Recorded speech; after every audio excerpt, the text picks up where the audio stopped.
Hi friends, இப்போ பார்த்தீங்கன்னா hundred டோர்னமெண்ட்டோடைய மென்ஸோடைய T20 மேட்ச் நம்பர் 2 சதர்ன் பிரேவுக்கும் லண்டன் ஸ்பிரிட்டுக்குமான மேட்ச் இன்னைக்கு நைட்டு நடக்குது. இந்த மேட்சோடைய ஃபுல் அனாலிசிஸ், எந்த பிளேயருக்கான ட்ரீம் டீம் ஆப்ஷன் இருக்கு, கிராண்ட் லீக்கு எந்த பிளேயர் எடுத்துட்டு போகலாம், அது மாதிரி ரிஸ்கா எந்த பிளேயரும் ட்ரை பண்ணலாம், அது மாதிரி ட்ரீம் டீமுக்கு எந்த பிளேயருக்கான ஆப்ஷன்ஸ் இருக்கு அப்படிங்கிறத கம்ப்ளீட்டா கேப்டன் வைஸ் கேப்டன் இதோட சொல்லியிருக்கிறோம். ஸோ வீடியோவை ஸ்கிப் பண்ணாம பாருங்க. வீடியோவை பார்த்துட்டு ஒரு லைக் அண்ட் சப்ஸ்கிரைப் பண்ணி உங்களுக்கு தெரிஞ்சவங்களுக்கு ஷேர் பண்ணவும் செய்யுங்க. இந்த ரோஸ் பவுல் சவுதம்டனுடைய வென்யூ ஸ்டாட்ஸ் பார்த்தீங்கன்னா, இந்த இதோடைய பிச் ரிப்போர்ட் வந்து பார்த்தீங்கன்னா எந்த மாதிரி இருந்திருக்குன்னா, இது மேக்சிமம் பார்த்தீங்கன்னா பவுலினுக்கும் சப்போர்ட் ஆகும், கொஞ்சம் பேட்டினுக்கும் சப்போர்ட் ஆகும். ஆனால் இந்த மேட்ச் வந்து இனிஷியலா வந்து பேட்டர்ஸ்க்கு வந்து டிஃபிகல்ட்டா இருக்கும் அப்படின்னு சொல்லி பிச் ரிப்போர்ட் சொல்லியிருக்கிறாங்க. அதாவது நியூ பால்ல வந்து ஃபேசர்ஸ் வந்து ஃபாஸ்ட் பவுலர்ஸ் வந்து நல்லா பவுல் பண்ணுவாங்க. ஸோ அப்போ வந்து ரொம்ப அடிக்க போகாம கொஞ்சம் பாலை ரொட்டேட் பண்ணிட்டாங்கன்னா பின்னாடி பெருசா பிளே பண்ணுவாங்க அப்படிங்கிற மாதிரியும் சொல்லியிருக்கிறாங்க. ஸோ அதுல அவுட் ஆயிட்டாங்கன்னா அந்த ஸ்விங் ஆகும்போது அவங்க இயர்லியரா அந்த ஃபர்ஸ்ட் பேட்டிங் பிடிக்கிறவங்களோ இல்லை செகண்ட் பேட்டிங் பிடிக்கிறவங்களோ அவங்க அவுட் ஆக நிறைய வாய்ப்பு இருக்கு அப்படின்னு சொல்லியிருக்கிறாங்க. அதே மாதிரி ஸ்பின்னர்ஸுக்கும் கொஞ்சம் இங்க சப்போர்ட் ஆகும் அந்த மாதிரியும் சொல்லியிருக்கிறாங்க. இப்போ இதுல வென்யூல பாத்தீங்கன்னா 70 மேட்சஸ் பிளே பண்ணி 43 ஃபர்ஸ்ட் வின் பண்ணியிருக்கிறாங்க, செகண்ட் வின் பண்ணது 26 இது வின் பண்ணியிருக்கிறாங்க. அதுக்கப்புறம் பாத்தீங்கன்னா பிலோ ஸ்கோர் 150 20 டைம்ஸ் பண்ணிருக்கு. ஸோ இதெல்லாம் அவங்க வந்து வேகமா அடிக்க போகும்போது அந்த விக்கெட் ஃபாலும் இந்த இதுல நடந்திருக்கு. அதே மாதிரி எபோவ் ஸ்கோர் பாத்தீங்கன்னா 170 189 வந்து 29 டைம்ஸும் நடந்திருக்கு. ஸோ இது மேக்சிமம் பேட்டிங் அண்ட் பவுலிங் ரெண்டுக்குமே ஈக்குவலா சப்போர்ட் ஆகும். ஸோ இப்போ எபோவ் ஸ்கோர் 190 பாத்தீங்கன்னா ஒரு 4 டைம்ஸ் பண்ணியிருக்காங்க, ஹை ஸ்கோர் 221 வரைக்கும் இங்க பண்ணியிருக்கிறாங்க. இங்க நடந்த 100 இது டோர்னமெண்ட்ல மேட்சஸ் ஸ்கோர் பண்ணி பாத்தீங்கன்னா மேக்சிமம் ஒரு இது மட்டும் 201 ரன்ஸ் அடிச்சிருக்காங்க. மற்றதெல்லாம் பாத்தீங்கன்னா 150 பிலோ தான் இருந்திருக்கு. விக்கெட் ஃபால் பாத்தீங்கன்னா ரெண்டு பக்கமே 7 விக்கெட் 8 விக்கெட் 6 விக்கெட் அந்த மாதிரி போயிருக்கு. ஸோ அந்த ஃபேசர்ஸ் வந்து ஃபாஸ்ட் பவுலர்ஸ்க்கு இங்க நல்லா சப்போர்ட் ஆகுது. ஸோ ஆரம்பத்துல அடிக்காம கொஞ்சம் பாலை ரொட்டேட் பண்ணி ஸ்ட்ரைக் பண்ணிட்டே இருந்தாங்கன்னா பின்னாடி பெருசா ஸ்கோர் பண்ணுவாங்க. இல்லைன்னா இந்த மாதிரி கொஞ்சம் லோ ஸ்கோர் வர்றதுக்கான வாய்ப்பு தான் நிறைய இருக்கும். அது மாதிரி பாத்தீங்கன்னா இது வரைக்கும் இங்க லேட்டஸ்டா நடந்த மேட்ச்ல பாத்தீங்கன்னா ஸ்பின்னருக்கு 13 விக்கெட்டும் ஃபேசர்ஸ்க்கு 61 விக்கெட்டும் கிடைச்சிருக்கு. ஸ்பின்னருக்கு பாத்தீங்கன்னா ஃபர்ஸ்ட் இன்னிங்ஸ்ல 7 செகண்ட் இன்னிங்ஸ்ல 6 கிடைச்சிருக்கு. ஆனா ஃபேசர்ஸ்க்கு பாத்தீங்கன்னா ஃபர்ஸ்ட் இன்னிங்ஸ்ல 39 செகண்ட் இன்னிங்ஸ்ல 22 கிடைச்சிருக்கு. ஸோ இப்போ இந்த மேட்ச் பொறுத்தவரை மேக்சிமம் ஒரு டாப் ஆர்டர் பேட்ஸ்மேன்ல யாராவது ஒருத்தங்களை லீவ் பண்ணி நம்ம போறது மேக்சிமம் வந்து பெட்டரா இருக்கும். சதர்ன் பிரேவ் பொறுத்தவரை ஜேம்ஸ் வின்ஸ், அலெக்ஸ் டேவிஸ், அப்புறம் பாத்தீங்கன்னா ஜோ வெதர்லி, அப்புறம் பாத்தீங்கன்னா லியூஸ் டுப்ளை, அப்புறம் பாத்தீங்கன்னா லோரி ஈவன்ஸ், ஆர் அகமத், அப்புறம் George Garton, Akeal Hosein, Craig Overton, Chris Jordan, Tymal Mills. இதுல இப்போ ஆண்ட்ரூ ரசல், அப்புறம் ஒரு குறிப்பிட்ட சில முக்கியமான பிளேயர்கள் அந்த டோர்னமெண்ட் USA டோர்னமெண்ட்லயும் இருந்துட்டு இருக்கிறதுனால அவங்க வந்தாலும் ஒரு 1 or 2 மேட்சஸ் 3 மேட்சஸ் கழிச்சு தான் அவங்க ஜாயின் பண்ற மாதிரியான இருக்கும். ஸோ கேப்டன் வைஸ் கேப்டன் பாத்தீங்கன்னா எல்லாரும் ஆண்ட்ரூ ரசல்ல தான் செலக்ட் பண்ணிருக்காங்க. கண்டிப்பா அது வந்து மாறிடும். ஒன்னு பேட்டிங் பக்கமோ இல்ல ஆல்ரவுண்டர் பக்கமோ வேற ஒரு பிளேயருக்கு மாற அதிகமான வாய்ப்பு இருக்கு. ஆடம் ராசிங்டன், டி பெல், அப்புறம் Michael Pepper, Liam Dawson, Shimron Hetmyer, Ryan Higgins, Ravi Bopara, Matthew Critchley, Daniel Worrall, Richard Gleeson, Nathan Ellis. இது போக கண்டிப்பா மேபி இந்த கிராவ்லி இந்த மாதிரியான பிளேயர்ஸ் உள்ள வருவாங்க. இப்ப முக்கியமான சில பிளேயர்ஸ் எல்லாம் இல்லாததுனால அவங்க உள்ள ஜாயின் வர்றதுக்கு முன்னாடி அவங்கள வந்து மாத்துறதுக்கான வாய்ப்புகளும் இருக்கும். பாத்தீங்கன்னா ராசிங்டன் அதே மாதிரி டி பெல் இவங்க தான் வந்து மேக்சிமம் ஓப்பனிங் இறங்குற மாதிரியான கண்டிஷன் இருக்கு. அப்படின்னா நீங்க ஒருத்தர் இதுல யாரையாவது லீவ் பண்ணி கூட ட்ரை பண்ணி பார்க்கலாம். ஏன்னா இப்ப அதுல விக்கெட் ஃபால் இருக்கு. பவர் பிளேலையும் பாத்தீங்கன்னா விக்கெட் இருக்கு. பவர் பிளே ப்ராக்ரஸை பொறுத்தவரை ரெண்டு மேட்ச்லயும் இப்ப லேட்டஸ்டா நடந்த இதுல பாத்தீங்கன்னா மேக்சிமம் இப்ப ஃபர்ஸ்ட் இன்னிங்ஸ்ல இப்ப அடிக்கிறாங்க, கொஞ்சம் பொறுமையா அடிச்சு கொண்டு போறாங்கன்னா விக்கெட் ஃபால் விழல. அப்படி இல்லைன்னா ரெண்டு பக்கமும் விக்கெட் வந்து 1 விக்கெட் விழுது. அதுவும் ஸ்பின்னுக்கு சப்போர்ட் ஆகிற மாதிரியான கண்டிஷன் ஆயிருது அப்படின்னா செகண்ட் இன்னிங்ஸ்ல விக்கெட் ஃபால் கண்டிப்பா செகண்ட் இன்னிங்ஸ்லயும் இருக்குது. ஸோ அதுக்கு தக்கனமான டீமை நம்ம வந்து எடுத்துக்கோங்க. இதுல வந்து ராசிங்டன் பொறுத்தவரை அவர் வந்து ஒரு ஹிட் ஆர் ஃபிளாப் பிளேயரு. இந்த வென்யூலையும் கெட்டுகிட்லயும் பாத்தீங்கன்னா ஆவரேஜா தான் வச்சிருக்கிறாரு. ஒரு ஃபர்ஸ்ட் இன்னிங்ஸ் செகண்ட் இன்னிங்ஸ் பார்க்கும்போது செகண்ட் இன்னிங்ஸ் ஆவரேஜ் கொஞ்சம் நல்லா இருக்கு. ஸோ அவர் செகண்ட் இன்னிங்ஸ் பண்ணா கூட நீங்க ட்ரை பண்ணி பாருங்க. மேக்சிமம் ஒரு ட்ரீம் டீம் ஆனா அவர் வர்றதுக்கான வாய்ப்பு இருக்கு. அடிச்சா நான் பெருசா அடிக்கவும் வாய்ப்பு இருக்கு. ஏன்னா அவர் எப்படியும் ஒரு பேட்டிங் அண்ட் விக்கெட் கீப்பரும் பண்றாரு. டாப் ஆர்டர்ல வர்றதுனால நம்ம அவரை வந்து அட்லீஸ்ட் ஒரு ட்ரீம் டீம்லயாவது அவரை நம்ம ஒரு பிளேயரா நம்ம வந்து எடுத்துக்கலாம். இப்ப இவங்களை பாத்தீங்கன்னா டிபெல் பாத்தீங்கன்னா லாஸ்டா நடந்த மேட்ச்ல 58-27 அடிச்சிருக்காங்க. இந்த வென்யூ பொறுத்தவரை 46 வரைக்கும் ஆவரேஜா இருக்கு. ஸோ ராசிங்டனா இவங்களா அப்படிங்கறதுல இப்ப இவங்க வந்து ஒரு 1 டவுன் வராங்க அப்படின்னா நீங்க இவங்களை ட்ரை பண்ணலாம். மைக்கேல் பெப்பருங்கிறவங்க வந்து ஒரு ரிஸ்க் பிக் தான். அவங்க அடிச்சா கொஞ்சம் நல்ல வேகமா அடிச்சுட்டே இருப்பாங்க. ஸோ இப்போ நீங்க வந்து அந்த இதுல வந்து நீங்க ஒரு இந்த டிபில் அவங்கள எடுக்கலனா கூட இந்த மைக்கேல் பெப்பரை ட்ரை பண்ணலாம். அவங்க டீம்ல இருந்தா அவங்களும் நல்ல வேகமா ஸ்கோர் பண்ணிட்டே இருப்பாங்க. ஆனால் சில டைம் பாத்தீங்கன்னா சீக்கிரமாவே அவுட்டும் ஆயிடுவாங்க. ஸோ அவங்கள ட்ரை பண்ணி பார்க்கலாம். லியாம் டாவ்சன் வந்து ஓவர் போடுறாரு அப்படின்னா அவர் ஒரு முக்கியமான பிக்கா இருப்பாரு. இந்த மாதிரி இந்த 100 டோர்னமெண்ட்ல யாரெல்லாம் டபுள் ஆப்ஷன் வச்சிருக்காங்களோ அவங்க வந்து முக்கியமான ஒரு பிக்கா இருப்பாங்க. ஸோ இந்த 2 பேர்ல நீங்க ரிஸ்கா எடுத்தா பெப்பர் ட்ரை பண்ணலாம். சேஃபா எடுத்தீங்கன்னா டாவ்சன் அவரையே ட்ரை பண்ணி பாருங்க. மேக்சிமம் பாத்தீங்கன்னா இந்த பெப்பர் இவங்களுடைய பெர்சன்டேஜ் எல்லாம் பாத்தீங்கன்னா கம்மியா இருக்கும். அப்ப அப்படி 2 பேருமே கம்மியா இருக்காங்கன்னா ராசிங்டன் அவர்லாம் கம்மியா தான் இருக்காங்க. ஸோ அப்ப நீங்க அவங்க 2 பேர்ல யாராவது ஒருத்தங்களை எடுத்தா கூட மேக்சிமம் போதும். மாதிரி சிம்ரன் ஹெட்மேயர் இருக்கிறாரு அப்படின்னா செகண்ட் இன்னிங்ஸ் மேக்ஸிமம் வேணா ட்ரை பண்ணுங்க. இப்போ சப்போஸ் டாப் ஆர்டர் அவுட் ஆயிடுறாரு அப்படின்னா ஒரு சின்னதா ஒரு ட்ரீம் டீம் வர்றதுக்கான ஒரு ஆப்ஷன் இருக்கு. அது மாதிரி ரெயின் ஹிகின்ஸ் பாத்தீங்கன்னா பேட்டிங் பவுலிங் வந்து ரெண்டுமே வந்து அவரால் ஓரளவு கொஞ்சம் பண்ண முடியும். பவுலிங்கை பொறுத்தவரை ஃபர்ஸ்ட் இன்னிங்ஸ்ல 5 விக்கெட்டும் செகண்ட் இன்னிங்ஸ்ல 1 விக்கெட் தான் எடுத்திருக்காரு. ஸோ மேக்ஸிமம் ஃபர்ஸ்ட் இன்னிங்ஸுக்கு ஃபாஸ்ட் பவுலருக்கு நல்லாவே சப்போர்ட் ஆகிற மாதிரியும் வந்து போட்டிருக்கிறோம். அந்த வென்யூ ப்ராக்ரஸ்லயும் வந்திருக்கு இந்த வென்யூவை பொறுத்தவரை. ஸோ ஃபர்ஸ்ட் இன்னிங்ஸ் பண்ணா ட்ரை பண்ணுங்க, இல்லைன்னா கூட அவரை லீவ் பண்ணிடலாம். அது மாதிரி ரவி பொப்பாரா இவருடைய லைன் அப் மட்டும் எங்க இருக்கு அப்படின்னு பாருங்க. ஒரு 2 டவுன் வராரு 3 டவுன் வராருன்னா இவர் வந்து பாத்தீங்கன்னா ஒரு பேட்டிங் அண்ட் பவுலிங் ரெண்டுமே பண்ணுவாரு. சில டைம் பேட்டிங்ல வெறும் 20 ரன் 10 ரன் தான் அடிப்பாரு. ஆனா பவுலிங் பாத்தீங்கன்னா 3-4 விக்கெட் எடுத்துருவாரு.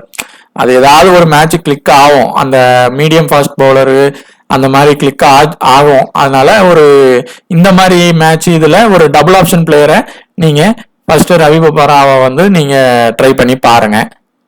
இந்த டேனியல் ஓரல் ரிச்சர்ட் கெல்சனையே ட்ரை பண்ணலாம். அவரு சில டைம் பாத்தீங்கன்னா அந்த இனிஷியல் ஓவர்ல நல்ல ஸ்விங் பண்ணுவாரு. அந்த பவர் பிளேல அவருக்கு அந்த ஓவர் கிடைச்சிச்சுன்னா கண்டிப்பா பண்ணிடுவாரு. ஸோ நீங்க வந்து அந்த ரிச்சர்ட் கெல்சனை வந்து ட்ரை பண்ணுங்க. இந்த 2 பேர்ல டேனியல் ஓரல் வந்து ஒரு ரிஸ்கி பிக்கு. அவரு சில டைம் பண்ணலாம், பண்ணாமனாலும் போகலாம். ஆனா இவங்க 2 பேருமே லோ பிக்ல இருக்காங்கன்னா நீங்க ரிச்சர்ட் கெல்சனை செலக்ட் பண்றதே ஒரு பெட்டர் ஆப்ஷனா இருக்கும். ஆலன் இன்னிங்ஸ் பொறுத்தவரை 2 இன்னிங்ஸுமே அவரால் நல்லா பவுலிங் பண்ண முடியும். மஸ்ட் பிக் தான். அதுல வந்து ஃபர்ஸ்ட் இன்னிங்ஸ்ல வந்து 2 மேட்ச் தான், அது 12ன்னு மாத்தி போட்டிருக்கேன் அதுல. ஆனா அவர் வந்து இப்போ இந்த மேட்சை பொறுத்தவரை ஃபர்ஸ்ட் இன்னிங்ஸ் போட்டாருன்னா நல்ல ஒரு ட்ரை பண்ணலாம். செகண்ட் இன்னிங்ஸ் போட்டாருன்னா கேப்டன் வைஸ் கேப்டன் அளவுக்கு ரிஸ்கா நீங்க ட்ரை பண்ணி பாருங்க. கிளெசன் நேதன் எல்லிஸ் 2 பேருமே ட்ரீம் டீம் வர்றதுக்கான ஆப்ஷன் வந்து இருக்கு. அது மாதிரி இந்த கேட்டகரியில இப்ப நீங்க அலெக்ஸ் டேவிஸ் பாத்தீங்கன்னா 4 மேட்சுக்கு 116 ரன்ஸ் கிட்ட வரைக்கும் அடிச்சிருக்காங்க கெட்டு வென்யூல. ஃபர்ஸ்ட் இன்னிங்ஸ் செகண்ட் இன்னிங்ஸ் அவங்களுடைய பேட்டிங் ஆவரேஜ் பாத்தீங்கன்னா ஒரு ட்ரீம் டீம் வர்றதுக்கான இது இருக்கு. அதே இது ஜேம்ஸ் வின்ஸும் பாத்தீங்கன்னா ட்ரீம் டீம் வர்றதுக்கான ஆப்ஷன் இருக்கு. ஆனா இப்ப இது கம்ப்ளீட்டா பவுலிங்க்கு ஃபர்ஸ்ட் இதுக்கு சப்போர்ட் ஆகிற மாதிரி போட்டிருக்காங்க. பவர் பிளேல விக்கெட் இழக்கிற மாதிரி போட்டிருக்காங்க. இப்ப நீங்க சதன் பிரேவுக்கு சப்போர்ட் பண்ணி போடுறீங்க கம்ப்ளீட்டா அப்படி பாத்தீங்கன்னா கெட்டுகள்ல ஈக்குவல் இதுதான். அப்படி போட்டீங்கன்னா வேணா 2 பேரை ட்ரை பண்ணுங்க. இல்லைன்னா நீங்க ஜேம்ஸ் வின்ஸையே ட்ரை பண்றதே பெட்டர் ஆப்ஷனா இருக்கும். அவர் வந்து ட்ரீம் டீம் வர்றதுக்கான வாய்ப்பு நிறைய இருக்கு. அதே மாதிரி பாத்தீங்கன்னா இந்த ஜோ வெதர்லியை விட நீங்க வந்து லீவ்டு பிளாய வந்து ட்ரை பண்ணலாம். இப்ப ஃபர்ஸ்ட்ல ஒரு பிளேயரை வந்து நீங்க லீவ் பண்ணிட்டு இந்த டீமுக்கு வந்து ட்ரை பண்ணலாம். இப்ப அந்த டீம் நீங்க பவுலிங் ஸ்ட்ராங்கா இருக்குன்னு நினைக்கிறீங்கன்னா, இப்ப ரிஸ்கா டீம் எடுக்கிறீங்க அப்படின்னு நினைச்சீங்கன்னா, டாப் ஆர்டர்ல 2 விக்கெட்டும் பேரும் நினைச்சீங்கன்னா ஜேம்ஸ் வின்ஸை ட்ரை 2 பேரையுமே லீவ் பண்ணுங்க. ஆனா ஜேம்ஸ் வின்ஸ் ட்ரீம் டீம் வர்றது மேக்ஸிமம் வந்துருவாரு. ஆனா இந்த லூயிஸ் டிப்ளேயோட ரீசன்ட் ஃபார்ம் பாத்தீங்கன்னா கொஞ்சம் கம்மியா தான் இருக்கு. அவங்க இங்க விளையாண்ட இதுல ஒரு 21, 50, 20 வரைக்கும் ஆவரேஜ் வச்சிருக்காங்க. ஸோ அதை வச்சு ட்ரை பண்ணலாம். அவங்க மேக்ஸிமம் லோ பெர்சன்டேஜ்ல இருந்தாங்கன்னா கண்டிப்பா ட்ரை பண்ணுங்க. 50க்கு பிலோ இருக்கிறாங்க அப்படின்னா அவங்களுக்கான ஒரு வாய்ப்பை கொடுத்து பாருங்க. அதே மாதிரி இந்த ஈவன்ஸும் ரெவன் அகமது இவங்க 2 பேருமே ட்ரீம் டீம் வர்றதுக்கான ஆப்ஷன் இந்த மேட்சை பொறுத்தவரை இருக்கு. பேட்டிங்கும் சரி பவுலிங்கும் சரி இருக்கு. அவங்க 2 பேர்லயும் கான்ட்ரிபியூஷன் பண்றதுக்கான இருக்கு. ஸோ நீங்க 2 பேரை இப்ப நீங்க இந்த இதுல இருந்து எடுக்கிறீங்கன்னா டாப் ஆர்டர்ல இருந்து ஒரு பேட்ஸ்மேனை கூட லீவ் பண்ணி பாருங்க. லாரி ஈவன்ஸ் வந்து இந்த இதுல வந்து ஃபர்ஸ்ட் இன்னிங்ஸ் வந்து பெருசா சரியா பிளே பண்ணல, ஏன்னா அங்க நல்லா பவுலிங்க்கு சப்போர்ட் ஆகுது. ஆனா செகண்ட் இன்னிங்ஸ் கொஞ்சம் நல்லா அடிச்சிருக்காரு, ஒரு 207 ரன்ஸ் அடிச்சிருக்காரு. ஸோ செகண்ட் இன்னிங்ஸ் வந்து அவர் பண்ணாருன்னா ட்ரை பண்ணி பாருங்க. ஆனா அவருடைய ரீசன்ட் ஃபார்ம் சரியில்லை. ஸோ அப்ப இந்த 2 பேர்ல இருந்து நீங்க ஒருத்தரை ட்ரை பண்ணணும்னா ஆர் அகமதை ட்ரை பண்றது பெட்டரா இருக்கும். பவுலிங் அண்ட் பேட்டிங் ரெண்டுமே அவரால் பண்ண முடியும். இந்த மாதிரி இந்த டீம்ல வந்து பாத்தீங்கன்னா ஜெம்மி நேசமும் வந்து அவர் வந்து உள்ள பிளே பண்றதுக்கான வாய்ப்புகள் வந்து இருக்கும். இந்த 2 டீம் இதுல பொறுத்தவரை ஜெமினேசம் அதே மாதிரி வேற அவங்க டீம்ல இருந்த சிலர் வந்து இடையில வர்றதுக்கான வாய்ப்பும் இருக்கும். அவங்க அவைலபிளா ஆயிட்டாங்கன்னா இந்த ஆலன் கூட இருக்கிறாரு. ஸோ அவங்க வந்தாங்கன்னா அதுக்கு தக்கனமான லைனப்பை நீங்க மாத்திக்கிடணும். டாப் ஆர்டர்ல அவங்க வராங்க, ஜெமினேஷம்லாம் மிடில் ஆர்டர்ல வருவாரு, ஓவர் போட்டுருவாரு. அவர்லாம் பாத்தீங்கன்னா ட்ரீம் டீம் வந்துருவாரு. ஸோ அந்த கண்டிஷன்ல தான் இருக்கும். இப்போ ஆண்ட்ரஸ் எல்லாம் இல்லைன்னா ஸோ அதுக்கு தக்கனமா மாத்திக்கிங்க. அது மாதிரி அகில் ஹுசைன் வந்து இந்த இதுல பிளே பண்ண வராங்க அப்படின்னா செகண்ட் இன்னிங்ஸ் பவுலிங் போடுறாங்கன்னா நீங்க அவங்கள ட்ரை பண்ணி பார்க்கலாம். ஃபர்ஸ்ட் இவங்க ஜார்ஜ் கார்டனை பொறுத்தவரை அவங்க வந்து ஒரு left arm fast bowler. First innings போட்டாங்கன்னா ட்ரை பண்ணுங்க, இந்த பிச்சுக்கு கொஞ்சம் சப்போர்ட் ஆகும். இல்லைன்னா நீங்க வந்து அகில் ஹுசைனையும் இந்த கேட்டகரியில இருந்து ட்ரை பண்ணலாம். அதே மாதிரி பாத்தீங்கன்னா இந்த ஓவர்டன்ங்கிறவங்க பேட்டிங்கும் பண்ணுவாங்க பவுலிங்கும் பண்ணுவாங்க. ஸோ உங்களுக்கு டபுள் ஆப்ஷன் இருக்கு. அதே மாதிரி தான் கிறிஸ் ஜார்டன் பொறுத்தவரை அவங்களுடைய கேப்டன்ஷிப் இது வந்து கொஞ்சம் இப்ப அதிகமா இருக்கு. அதை நீங்க ரிஸ்கா அவரை நீங்க விடணும் அப்படின்னு நினைச்சீங்கன்னா ஓவர்டனை வந்து ட்ரை பண்ணுங்க. ஆனா ஜார்டனுடைய ஃபார்ம் நல்லா இருக்கு. 3 விக்கெட் 4 விக்கெட் 2 விக்கெட்னு எடுக்கிறாரு. வென்யூல 9 விக்கெட் எடுத்திருக்காங்க. அதே மாதிரி ஃபர்ஸ்ட் இன்னிங்ஸ் பவுலிங் போடுறப்போ ஒரு 18 விக்கெட் எடுத்திருக்காங்க. ஸோ கிறிஸ் ஜார்டனா ஓவர்டனான்னு பார்க்கும்போது நீங்க ஜார்டனை ட்ரை பண்றது ஒரு பெட்டர் ஆப்ஷனா இருக்கும். நீங்க கிராண்ட் லீக்கு ரிஸ்கா ட்ரை பண்ண போறீங்க, கிறிஸ் ஜார்டனை லீவ் பண்ண போறீங்க அப்படின்னா ஹை பெர்சன்டேஜ்ல இருக்காரு கேப்டன். ஏன்னா ஆண்ட்ரோசல் இல்லைன்னா இவருக்கு கூட அதிகமா ஆயிரும். ஸோ அந்த நேரத்துல நீங்க ஓவர்டனை ட்ரை பண்ணி பாருங்க, அவர் டீம்ல இருந்தாரு அப்படின்னா. இந்த டீம் மில்ஸை பொறுத்தவரை அவர் ஃபர்ஸ்ட் இன்னிங்ஸ் பவுலிங் வந்து நல்லா போடுவார். நல்ல ஒரு லெஃப்ட் ஹேண்டர் பவுலரு. அவர் வந்து விக்கெட் எடுத்தா 2 விக்கெட் 3 விக்கெட் அப்படின்ட்டு எடுப்பார், இல்ல 4 விக்கெட் கூட சில டைம் 3 விக்கெட்னு எடுப்பார். கொஞ்சம் விசி வரைக்கும் வர்றதுக்கான ஆப்ஷனும் இருக்கு. ஒரு ரிஸ்க் பிக்கு கண்டிப்பா அவர் பெர்ஃபார்மன்ஸ் பண்ணாருன்னா ஃபர்ஸ்ட் இன்னிங்ஸ் பண்ணாருன்னா ஒரே ஒரு இதுல கேப்டன் வைஸ் கேப்டன் கொடுத்து கூட அவரை நம்ம ட்ரை பண்ணலாம். அதே மாதிரி இந்த மேட்சை பொறுத்தவரை கேப்டன் அண்ட் வைஸ் கேப்டன் அப்புறம் ஒரு ட்ரீம் டீமுக்கு யார் யார் வரதுக்கான பிளேயர் ஆப்ஷன்ஸும் இருக்கு சின்னதா அப்படிங்கிறதையும் பார்க்கலாம். இப்ப சேஃப் பிக்குன்னு பாத்தீங்கன்னா ஜேம்ஸ் வின்ஸை வந்து எல்லாருமே கொடுத்துருவாங்க. கேப்டன் வைஸ் கேப்டன் அவர் பேட்டிங் பண்ணா கொடுப்பாங்க. ஒரு ட்ரீம் டீம் வர ஒரு வாய்ப்பு இருக்கு. ரவி போபாரா, அப்புறம் கிறிஸ் ஜார்டன், அகில் ஹுசைன் வந்து அகில் ஹுசைன், அப்புறம் ஆர் அகமது, இவங்கெல்லாம் வந்து பாத்தீங்கன்னா ட்ரீம் டீம் வர்றதுக்கான ஆப்ஷன் இருக்கும், டபுள் ஆப்ஷன் இருக்கும். அதே மாதிரி பாத்தீங்கன்னா கிறிஸ் ஜார்டன் இல்லைன்னா அந்த ஓவர்டன். அதே மாதிரி பாத்தீங்கன்னா இவங்க நம்ம ஆல்ரவுண்டர் பேட்ஸ்மேன்ல வந்து இப்போ அடுத்த ரிஸ்கி பிக்ல பாக்குறப்போ இந்த டீம் மில்ஸ் ஃபர்ஸ்ட் பவுலிங் போடுறாங்கன்னா உறுதியாக அவங்க ட்ரீம் டீம் வர அதிக வாய்ப்பு இருக்கு. அவங்கள வந்து ட்ரை பண்ணலாம்.